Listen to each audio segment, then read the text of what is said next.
The reality is that what I want to do begins with just what Bruce said, and that is, I have a new place. Can you believe it? I'm a Californian. I can't believe it. I have a driver's license to prove it. It's, you know, I'm still a Bostonian, but now I am with you. And really, that's what's so special about this group. And I want to say two things about this new center. And Bruce was absolutely correct to emphasize that it begins with dyslexia. The middle is the diversity of our learners, and the mission is social justice, so that we all work to make literacy known as a basic human right in our cities, in our backyards, and also around the world. So even though my talk won't be about how we use all of this knowledge for people around the world, that is also always a part of it. And where's Nicole? Thank you so much, Nicole. Where is this poor dear? She's done so much work. Thank you, Nicole. But when she saw my slide, she saw all these children's slides. She says, oh my God. So I have to sneak in things about children. She has forgiven me.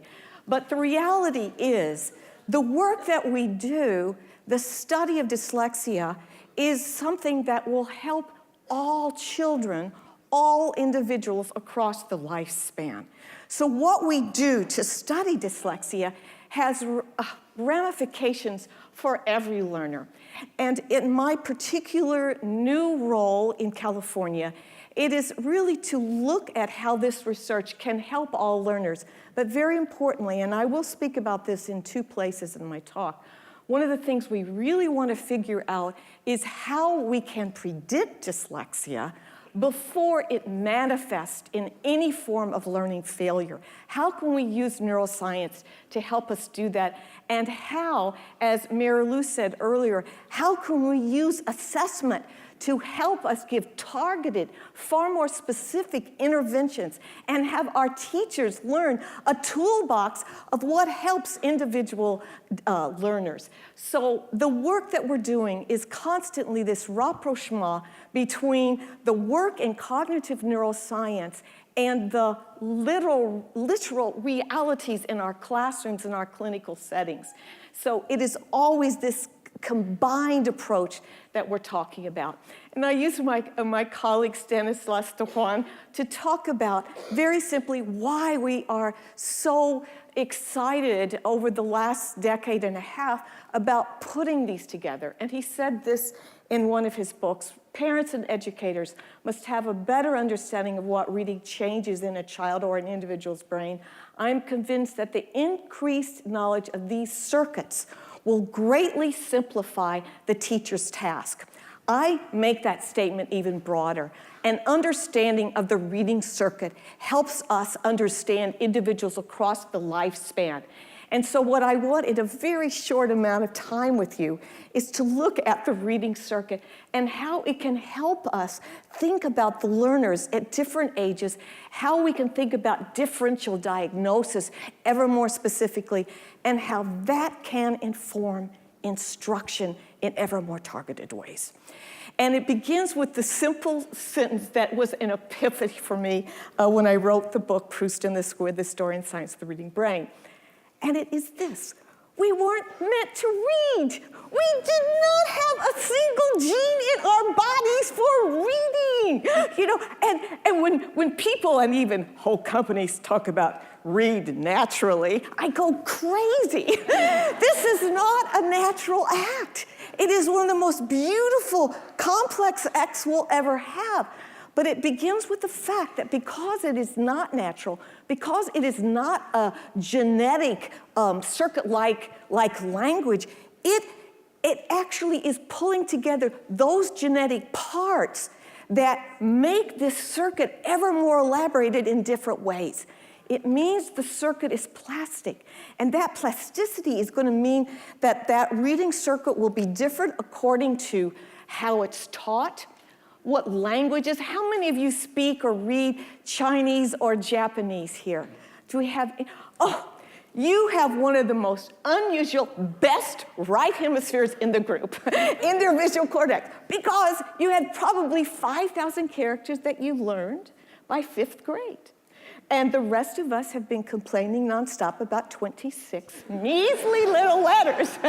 But I just say this facetiously, but it just is a way of looking at the fact that every single writing system makes some subtle and sometimes large differences on the circuit. And though it won't be our topic today, the medium itself will also have an impact. So some of you know that part of my work is really looking at the advantages and disadvantages of screen and digital reading. That's another topic perhaps for lunch for some of you. But the reality is there is no one circuit. The circuit has to develop. This is not a child reading. This is, in fact, to tell you, do not ever purchase those people who say, teach your baby to read. Do not do that. Buy a library card or get one free. I hear in California it's better than Massachusetts. But the reality is what we are doing is learning how the circuit from 0 to 5 is developing its component parts. And for those of you who will forgive me the developmental portion of my talk for 5 minutes, I really want us to realize that 0 to 5 is essential for all of us who are interested in literacy itself. And what we're doing in 0 to 5 is literally making the development of the component parts for the circuit ever more, if you will, functional, so that when they are connected, that child can learn to bring together all of those parts at around age 5. And so what we're really always talking about are components that are involving the phonemes of the language that we are speaking and the language that we will eventually read. We're always talking about vocabulary and semantic development. This is a slide that usually I spend about 5 or 10 minutes talking about George and Martha and Frog and Toad and how it means so much to us. I won't do that today, but I want you to realize that during this period of time, for many of you, you've seen this slide 100 times, but we're talking about differences in language development that occur in the 0 to 5 period between groups in our cultures.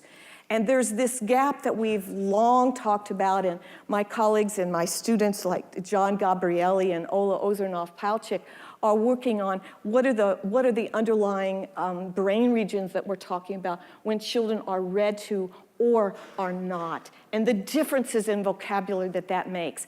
But what I want to suggest to your audience is vocabulary is so essential, language development is so essential, but across the lifespan. That gap does not end at 3 and 4. That gap continues. And those of you who are also involved in intervention know that and I look at Nancy, so much of our intervention has a big change, but it begins with such a gap because we didn't ameliorate it from the start. So I use this as a way of talking about James Heckman's economic curve when we're really talking about how investment in human capital works. He's done all these analyses to show that the sooner, the more, the rate of return for our investment is so pivotal in those first 5 years. And some of you, well, a few of you actually asked me about what are the pediatricians doing? Well, we're working with pediatricians right now on finding ways, especially with the Reach Out and Read group, of making sure that our pediatricians are giving well-visit books, talking about shared reading to our children, and also building a questionnaire that will go out to all pediatricians. We're pulling all of them together now at UCLA. I'm working with Cy Iver in pediatrics, so that we're really talking about how the first responders can help us identify children who either have a genetic propensity or who are showing some subtle signs that we can really, and this will be a theme, intervene faster, more specifically, and better. And I also want to be sure to tell you that there's so many wonderful organizations in your community And Bring Me a Book is one of them that I think is so essential for everyone to know about, where books are given to children who are in need of them. So Judy Koch is actually here, who created and founded this Bring Me a Book. But it's one of the themes here is how can we pull our initiatives together? And your group is going to be very pivotal to that. The Reach Out and Read group are also doing wonderful work. I'm working with the Cincinnati group on looking at brain imaging for children who are read to versus not. And there's no question that we are increasing the language regions. And if you look at this beautiful child, it's actually the daughter and the grandson of my dear friend Cindy Coletti right there. You always put your friends, if you can, in your slides. But anyway, what you see here is that we have this activation that goes on in this 0 to 5 period. The more we read, the more we speak, the more our children are prepared in ways they would not have been. Now, the reality is that what we're doing in that 0 to 5 is bringing those early components into place so that our work in education is to figure out how then to make them work automatically. And this is going to be a theme, and Nicole brought it up this morning. Our work is so much involved with time. And the way that we think about moving the circuit from decoding, this early circuit, which is a decoding of information, that's the very beginning. But the reality is all those parts have to be individually and together so fast that it can then lead to the ability to enter what we call deep reading. And the deep reading processes are those that I have been studying, but the principle here is so important to emphasize right in the middle of my talk. Every component has to be automatic to decode and get this first information processing circuit.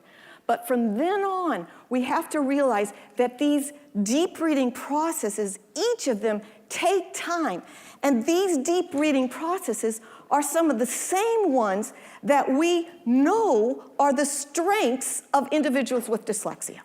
So I need you to realize that it is imperative that we have the system decoding fast enough so that it can add these interactive processes that really utilize some of the most important aspects of human intelligence. It begins with the being able to connect what we know as a reader, as an individual, with that which is new. And I use in the new information that's being read, and I use Alberto Manguel, whose beautiful book, A History of Reading, gives us this great concept.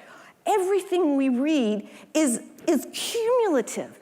And we are analogy makers. So reading is about connecting what we know with what's new. But that takes two things. It takes this storage of background knowledge, and it takes time to make that connection. And it will, perhaps during lunch I can talk more about that with some of you.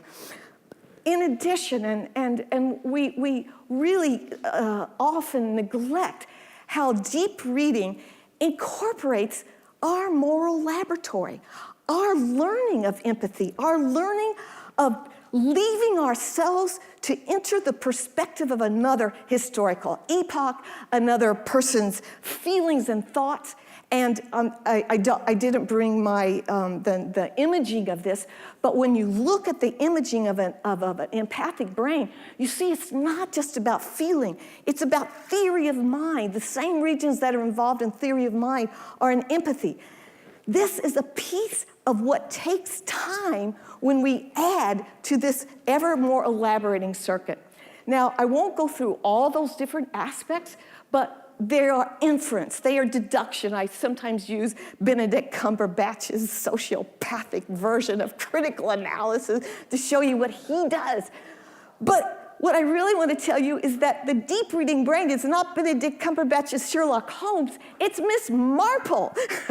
Why? Because when we are really reading at that level, and this is not linear, this is all interactive, we are bringing empathy and feeling and our understanding of other to bear with analogy, inference, deduction.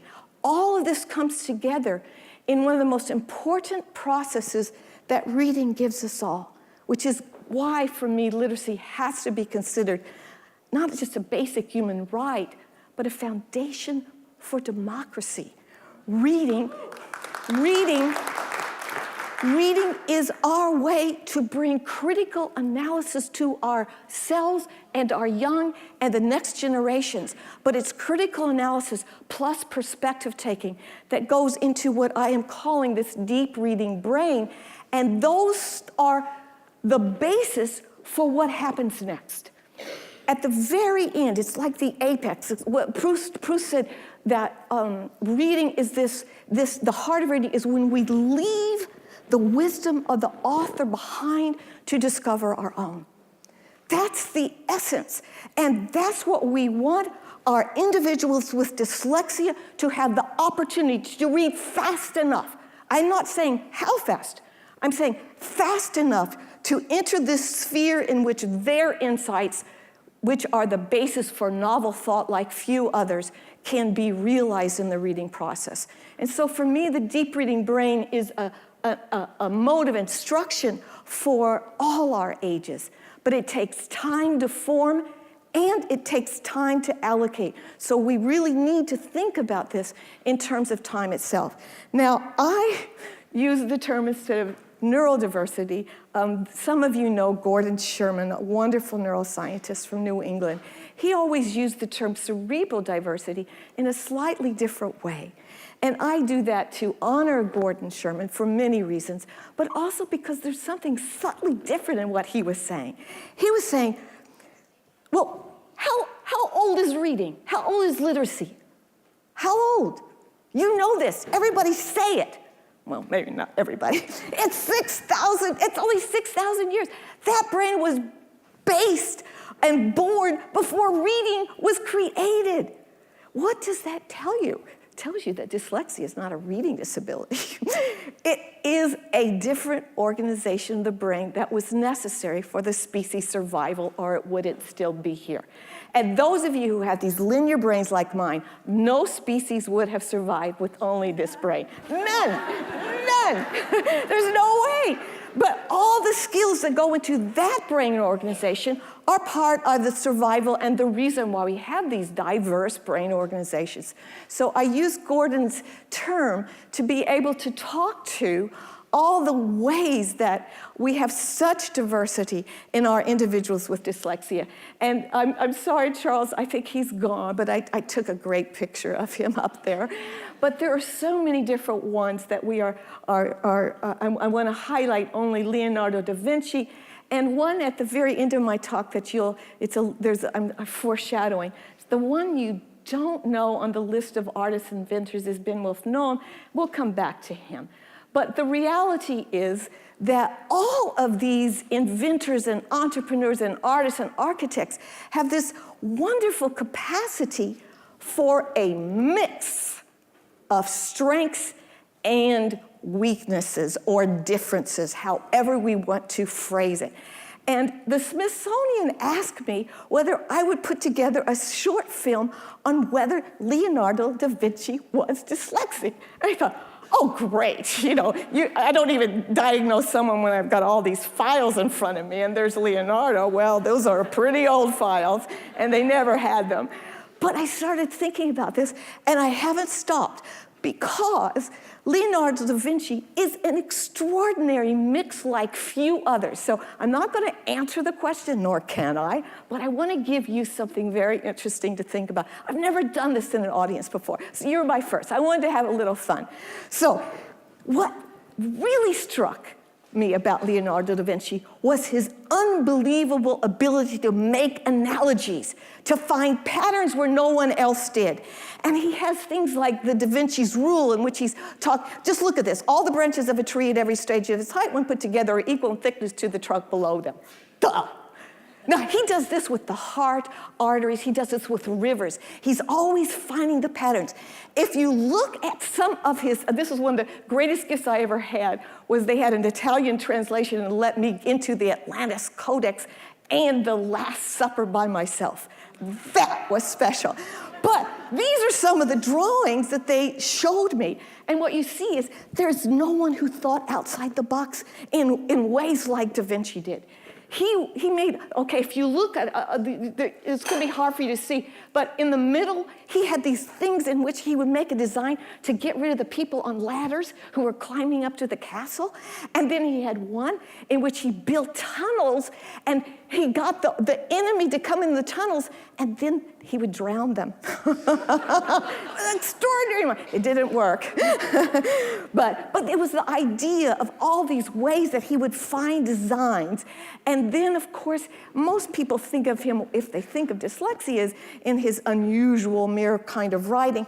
But what I want you to think about is not that, but those of you who know that I've done a lot of work on word retrieval and naming speed, that is one of the most essential weaknesses he had. This is his genius. And he could not learn Latin and therefore couldn't go into a classical education. He, in fact, called himself an unlettered man. And this is amazing. Walter Isaacson has a beautiful biography, but it's Vasari, the original one, who showed us these glimpses. He would make these lists throughout his life, and he couldn't do it. He couldn't retrieve the words despite all his strategies, and that's a picture of himself later in life. He's so grumpy, he still can't do it. And and yet, here's again, this extraordinary strength next to an unexpected weakness. So when you think about math, geometry, he could have passed Ellen Winter's and Katja von Karely's impossible task any day of the week. He made unbelievable designs for these amazing geometric figures, couldn't do algebra. Now, think about all the strengths and weaknesses we're talking about, and now I'm going to just move to what Vasari said. When asked what he most wanted in life, he said, if only I could have someone beside me to read to me. The reality is, just as Charles Schwab said, and actually Mary Lou and I were talking about this beforehand, Italian is so regular. You can learn to decode with relative ease. You can't learn to read it quickly enough. And that, I believe, if there was a way to diagnose, I would love a time machine and talk to him. Probably he's a fluency Italian dyslexic, in my opinion. But what I will never know. But what I do know is that his extraordinary mix of strengths and weaknesses is a prototype for what Cynthia Coletti Stewart, who was the head of created the Hahn Foundation for Children, and I did when we had a summit of entrepreneurs with a history of dyslexia for the Kaufman Foundation. And the perceived strengths of this group and the perceived weaknesses of this group are like a mirror of what Da Vinci's particular strengths and weaknesses were. A prominent of them, when they were talking about problem solving, they'd say, we can see it. We can visualize it, we can deal with it because we make almost a 3D picture of what we are thinking about. And the other was analogies, and of course, spatial strength and resiliency. So actually, you can ask Cynthia during lunch some of the things from the Kaufman Foundations. But how do we then combine that and bring it to the present of what our current work in neuroscience of dyslexia is showing us? Again, what I loved about Mary Lou and Fumiko Hoeft's work and others at the Dyslexia Research Center, it is about the mix. It is about looking at the weaknesses and looking at the strengths and looking at it across time. This is the continuum that I want us to think about. It's looking at what changes across time in that mix and how can we use the mix itself to increase our ability to give the best of instruction. And here I'm moving towards a paradox that is a developmental one that is still across the lifespan. For so many years, we have known that we are identifying too late. We're identifying at grade 2, grade 3, sometimes not even till grade 4. And yet, our research at NICHD, some of my own group's research and others, tell us that early intervention is best. that we get the best outcomes. How can we pull this together in making ever better prediction? Well, we know that some of our best predictions are phoneme awareness, short-term memory, and naming speed. And those of you who do not know what naming speed, this was begun by Martha Dinkler and Rita Rudell, and then some of my work with them is looking at how we can use naming speed as a mini circuit of the larger reading circuit that can be used before the child has to learn to read. So whether we use letters or numbers or colors or objects, it's like a mini circuit that can help us predict. And so we look at phonological weaknesses and naming speed differences as one of our ways to predict. But here's where my work has just completely changed through the work of my students, like Ola Ozernoff-Palchik and John Gabrielli and Nadine Gabb in Boston. So all of us worked together to make the largest prediction study we'd ever been involved in. We looked at about 1,300 New England kids who are kindergartners across all walks of life. And what we found, it was the answer to really my work and my dissertation. It was one of those moments when your students literally go beyond you and you feel, yes, you are right to have pursued this, and now they are doing it even better than any of us could have earlier. And it's because it is the intersection, in this case, between neuroscience and education coming together. And so what we have found is that we have the capacity to make 6 profiles of children. 2 of them are just average or superior. 4 of them are different, absolutely different profiles, phenotypes, of what the struggling reader would look like before they are learning to read. How do we know this? We're looking at it longitudinally. So the rest of my slides, which I won't show you, show the stability of these profiles over time. And so these 4 groups, if you will, give us, and if you look at the bottom, excuse me, I'll go back here just because of Mary Lou. If you look at the bottom, Mary Lou, you'll see that your phenotypes and ours are based on, in terms of cluster analysis, are based on phonological awareness, working memory, RAN, letter sound knowledge, very similar to your phenotypes. But the point is, we can do it in kindergarten. The bigger point is that this can become the basis of ever more targeted intervention before the child fails. And we have failed as an educational community because in the 20th century, we were so locked, I'll go back, so locked into a binary way of thinking about methods. The reading brain circuit helps us go beyond any binary view of methods.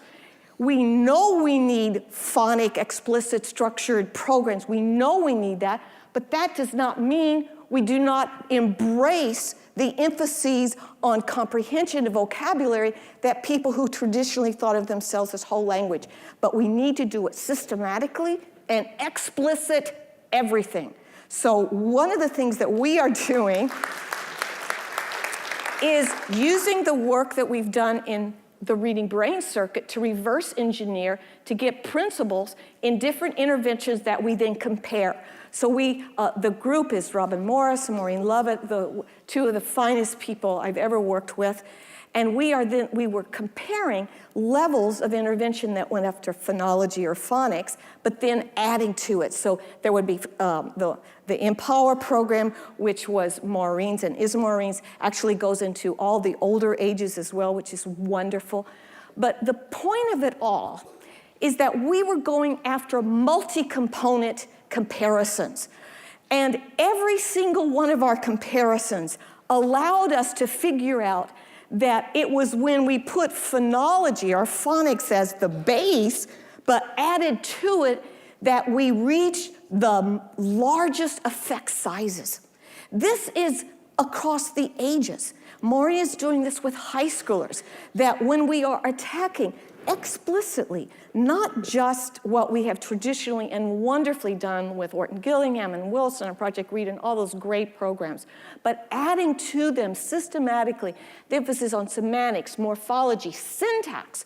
All of these things add to deep reading and fluency. And so our outcomes for the first time, we've almost never gone beyond 0.6. We got a 0.99 effect size, which was extraordinary. But we found out something that was brutally in our faces.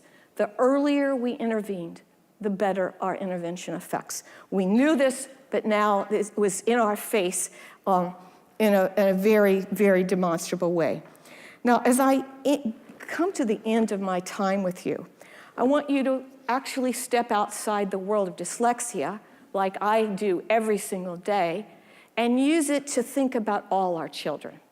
And one of our most recent studies is to look at those 6 profiles, and we're doing brain imaging and looking at whether or not our brain imaging, our subsample shows real differences among the subprofiles from brain imaging results.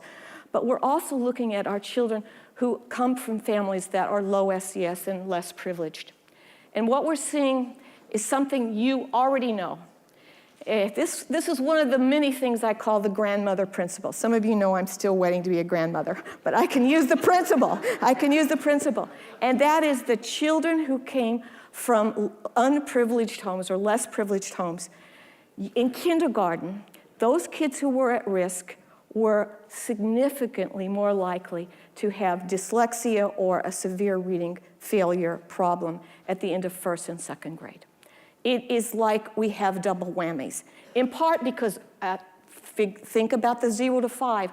We haven't been developing languaging concepts at the same rate. They do not have the same, if you will, even number of words, if we even talk quantitatively or qualitatively, as they come into kindergarten. Second fact, we have a 4th grade problem in the United States. The 4th grade problem is that so many of our children who are African American or Latino are not reaching basic and fluent levels. In 8th grade, we have children, only about 15% of our kids who are African American, reaching that deep reading fluency level. We aren't reaching it at 4th grade for multiple reasons. But one of those reasons is that the 4th grade teacher has not had a professional development that has him or her able to either identify or teach reading. And the assumption is that the kids know how to read by then. They do not. So many kids slip through and are 4th grade, and it's a triple whammy. The teacher doesn't know how to teach read and makes a false assumption. The children can't read, and third, the material gets harder and harder, and so they slip in 4th grade into this hole of this netherworld. And so one of the things that we really need to think about is how we can make all of our, and I'm talking about high school, all of our teachers more aware of how to identify issues and what to do about them. And so I want to leave you with two more slides.